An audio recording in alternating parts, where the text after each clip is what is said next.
The ratio of ages of A and B is 5:7. If 6 years later B is 8 years elder to A, find out what is the age of A and B. तो इस question को करने से पहले एक concept हम समझते हैं। मान लीजिए दो पर्सन है, एक पर्सन ए है और एक पर्सन आपका बी है, ठीक है ना। और मान लीजिए कि जो ए की एज है वो 20 ईयर है और जो बी की एज है वो 25 ईयर है, ठीक है ना। ये प्रेजेंट एजेस है, ए की प्रेजेंट एज है 20 ईयर, बी की प्रेजेंट एज है 25 ईयर्स, ठीक है ना। और 5 ईयर के बाद ए की एज हो जाएगी 25 ईयर और बी की एज हो जाएगी आपका 30 ईयर। तो अगर आपसे मैं यहां पर पूछता हूं कि इनकी एजेस में डिफरेंस क्या होगा, ए और बी की एजेस में डिफरेंस क्या होगा, तो देखिए यहां पर डिफरेंस होगा आपका 5 ईयर का। प्रेजेंट टाइम में इनकी एजेस में डिफरेंस होगा 5 ईयर।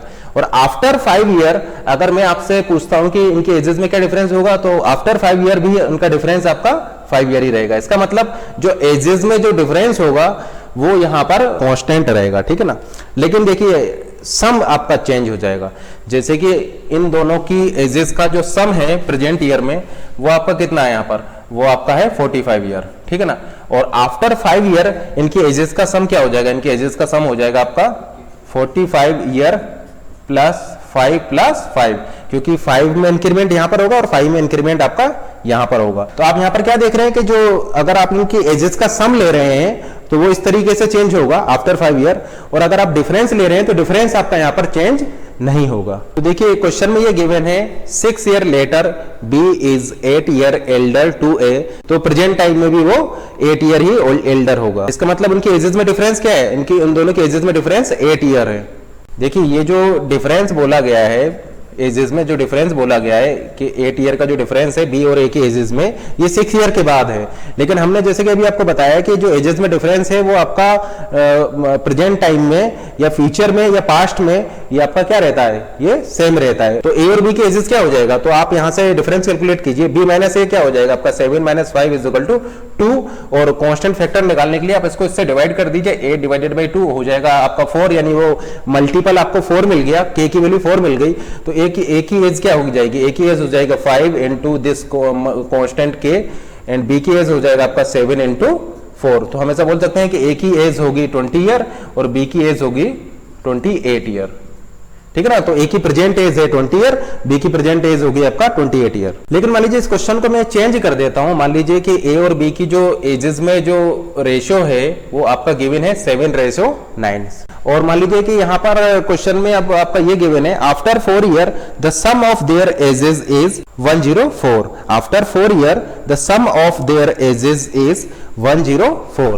तो ये कंडीशन आपको गिवन है ए प्लस बी, ए की एज प्लस बी की एज, ये आपका है 104 आफ्टर 4 ईयर। तो बिफोर 4 ईयर यानी प्रेजेंट टाइम में क्या रहा होगा, प्रेजेंट टाइम में इनकी जो एजेस का जो सम होगा वो हो जाएगा 104 - 4, ठीक है ना। क्योंकि ये कंडीशन आपको गिवन है, ये सम ऑफ एजेस गिवन है आफ्टर 4 ईयर। तो बिफोर 4 ईयर या प्रेजेंट टाइम में आपका क्या होगा, 4 ईयर आपका एज में से इसमें से कम होगा और 4 ईयर आपका इसमें से कम होगा। तो प्रेजेंट टाइम में जो एज हो जाएगी वो आपका, अब देखिए ए की और बी की प्रेजेंट एज क्या हो जाएगी, तो ये कैलकुलेट करने के लिए आप इनका समेशन कैलकुलेट कीजिए। 9 + 7 ये आपका हो जाएगा 16, वो कांस्टेंट निकालिए 96 / 16, तो वो कांस्टेंट आपको 6 मिल जाएगा। यानी ए की प्रेजेंट एज हो जाएगा 7 × 6, बी की प्रेजेंट एज हो जाएगा 9 × 6, हो जाएगा 42 ईयर, बी की प्रेजेंट एज हो जाएगा 54 ईयर। अब मान लीजिए कि इस क्वेश्चन को मैं चेंज कर देता हूं। ये जो ए और बी की जो एजेस का जो रेशियो है ये मान लीजिए आपको गिवन है 3:8, और मान लीजिए कंडीशन ये है after 10 year age of B is 50। तो आपको ए की एज कैलकुलेट करनी है, ठीक है ना।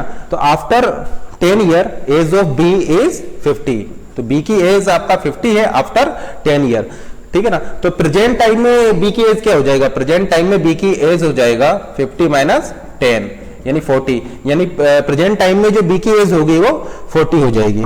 अब ये हम आपको ऑलरेडी बता चुके हैं कि ये ए की जो एज होगी वो 3 की मल्टीपल होगी और ये आपका 8 की मल्टीपल होगी। तो ये आपको 40 गिवन है, तो यहां से मैं ऐसा बोल सकता हूं कि 8k = 40, यानी k = हो जाएगा, एज हो जाएगा आपका 3 × 5, यानी ए आपका 15 ईयर का हो जाएगा, और बी आपका हो जाएगा 40 ईयर का। तो बी की प्रेजेंट एज हो जाएगी 40 ईयर और ए की प्रेजेंट एज हो जाएगा आपका 15 ईयर।